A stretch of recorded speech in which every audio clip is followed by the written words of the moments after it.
Hi, welcome to Nina in the Kitchen, where today I'm making crème pâtisserie or crème pâte or pastry cream. Pastry cream goes into so many things that if you enjoy baking, this is a great thing to learn how to use. There are so many ways you can change it, and there's just nothing else to compare to it. So let's go over equipment first. The first thing that you'll need is a heavy bottomed pan. In other words, you don't want anything very thin, because what can happen then is that as you're baking this, as you're cooking this on your stovetop, it can burn on the bottom and you won't even know it. So heavy bottomed pan, absolutely a must. The other thing is what you're going to use to stir. This is called a roux whisk. It's flat, it gets into the corners, it gets everywhere. That's a good choice. Another thing you can use, this is called a French whisk. It's made for stirring and also gets into the corners very well. I like this. A balloon whisk is not a great idea for this particular use, because a balloon whisk is round and it beats air into things. So you would use it when you want volume, for a meringue, for example, or whipped cream. That's not what we're doing. Another thing I like to do is I'll start out with a whisk, and then at the end I always seem to wind up wanting this. So something like this, a flexible silicone spatula is perfect. If you don't like those choices, you can use either a cooking spoon, but the footprint of a spoon is just this little round bit. So only a little piece of this actually is what you're using to scrape with. This is a better choice because of the footprint. You see, you can get much more contact on the pan. So that's it for equipment. Now, let's just get started. So I've chosen my weapons. I'm using these two things. The other thing that you'll want to know is that I have decided to teach you the way I make my pastry cream, which is different than probably anything else anyone will teach you, because I'm a rebel. No, it's because it saves time, it works beautifully, and there's no reason, in my opinion, that you have to temper eggs. What tempering eggs is where you start out with a hot liquid, and then you go into your cooled egg whites, egg yolks, by pouring hot liquid into that and beating at the same time, so that you don't scramble the eggs. The problem with that is it's awkward, really, and it takes time, and you don't have to do it. So save yourself a little time and anguish and just follow my method, and it will be foolproof, I promise. So what I do is I start with cooled egg yolks. These are 5 egg yolks, and the recipe is just below the description. 5 egg yolks, and I cover those egg yolks with the cornstarch that I'm going to use. Some people use flour. I have never been successful with flour, and flour tends to burn. So I just go with complete cornstarch. This is something that will coat the molecules of starch, will coat the fat and protein molecules that are in the egg yolk. And what that does is it gives it some protection, so when you turn the heat on, it's not going to scramble your eggs. So the heat is not on yet. I'm going to pour a little sugar on that. This is that's half a cup of sugar, so 100 grams. And I poured maybe 2 tablespoons over the eggs, just to start incorporating dry ingredients, if you will. The sugar will cook your egg yolks if you leave it for too long. So just be aware of that. And what I mean by that is you shouldn't leave it for an hour, okay? Just keep moving. I'm turning the heat on. It's on medium. And as soon as you turn the heat on, I'm going to start introducing the half and half. I choose half and half because if you use full cream on this, it gives you something that is rather pasty tasting, I think stodgy in your mouth. That's not great. Milk just doesn't work as well. And if you use milk, use whole milk. Anything less than that, and you're not making pastry cream anymore, in my opinion. So this is half and half. If you don't have half and half, You can make it with using half milk and half cream, and this is 2 cups. I'm going to switch. If you add something hot to cornstarch, the cornstarch lumps up and it's difficult to get those lumps out. You have to beat it, you can blend it, it's difficult. But we started with a cold half and half.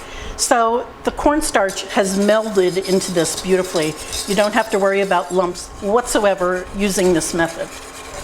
So the last thing to go in, I shouldn't say that last thing, but is the sugar. I'm going to add just a pinch, 3-fingered pinch of salt. That's 1/8 of a teaspoon, and the rest of the sugar.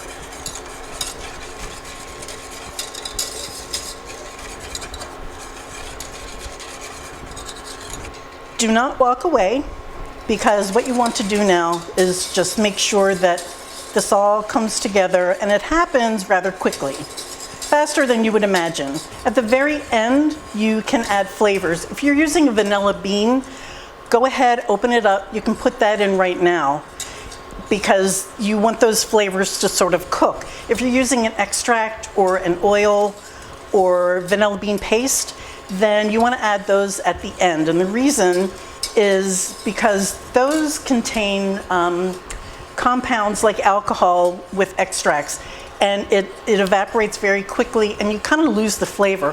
So you want to do that off heat so that it's as gentle as possible. You don't have to use vanilla. You can use citrus. You can put citrus rind in here and then a little juice at the end. You can use liqueurs, different flavored extracts, whatever you'd like. So there's a lot of ways to change this flavor-wise. But then also, if you are using a meringue and you mix a meringue into your crème pâte, you will have a crème chebouste. If you put a sweetened whipped cream into this and mix it, not only does it lighten this, but now you've made crème légère. If you stabilize the whipped cream, then it's crème diplomate. So there's a lot of different things you can do with this. You can add fruit purees to this, and then I believe it's a bavois or crémeux, I'm not sure. But you get the idea, there's a lot you can do. So this is, if you think of it, this is like what the mother sauces are in French cuisine. And look, as I've been talking, it's already boiling. When it gets to be this lava stage, you want to quickly make sure that you are in there beating it as quick as possible. And I do it for another, 20 seconds or so. I'm gonna turn this off now.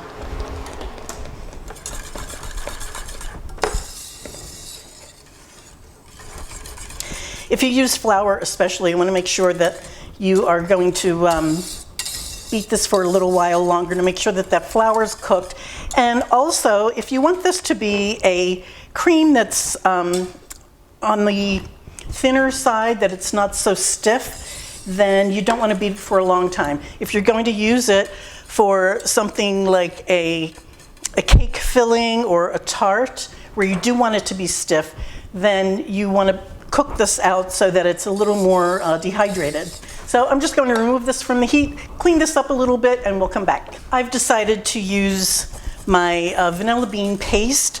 I like the paste for this because it's easy to use, and it's, as you can see, all of these vanilla beans are in here. If you use bean paste or extract that's vanilla, I would use about a tablespoon for this amount. I'm putting in some cold butter, and that's going to help cool this down a little bit, but it's also going to give it a nice shine and kind of freshen the idea of that this has some luxury to it. It's this silky, luxurious cream.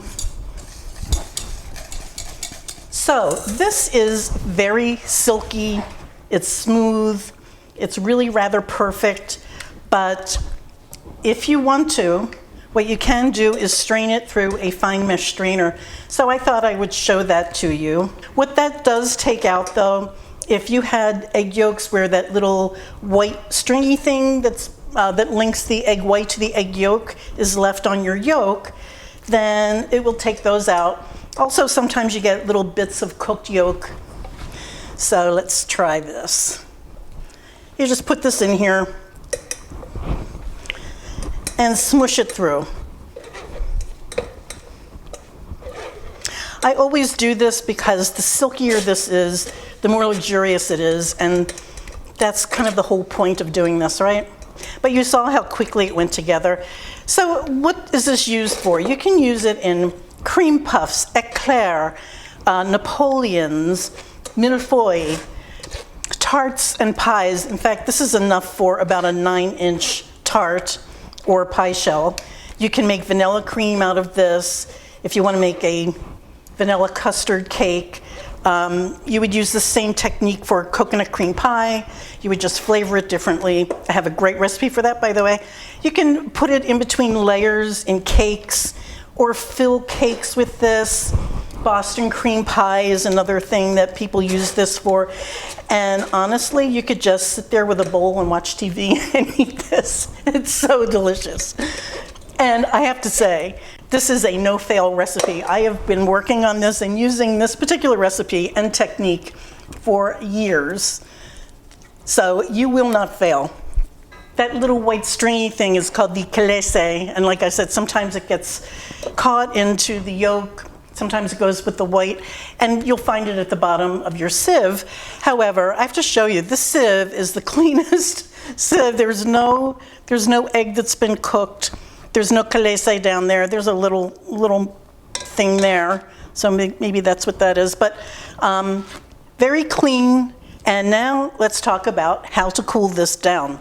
Now we come to the point of what do you do with this stuff? How do you store it? You can make this the day before you're going to make your pastry, which is really ideal because if you're making eclairs, for example, everything's right there. They go together very quickly, and then you just have to fill your pastry. So it's a great idea to do this ahead. And to keep it in your fridge, you can put it in a container that has a lid that's airtight. But even when I do that, I put plastic directly on this pastry cream itself so that a skin does not form. If a skin forms, you can eat that, but you can't pipe it. So most people don't like having a skin on their pastry cream. A very chefy thing to do is, because in a professional kitchen, you don't have a lot of time. So what we do is put a very cold, this was in the freezer, a cold sheet pan, which is a workhorse in your kitchen. Sheet pan in the freezer, directly out with, I have these 2 ice packs down.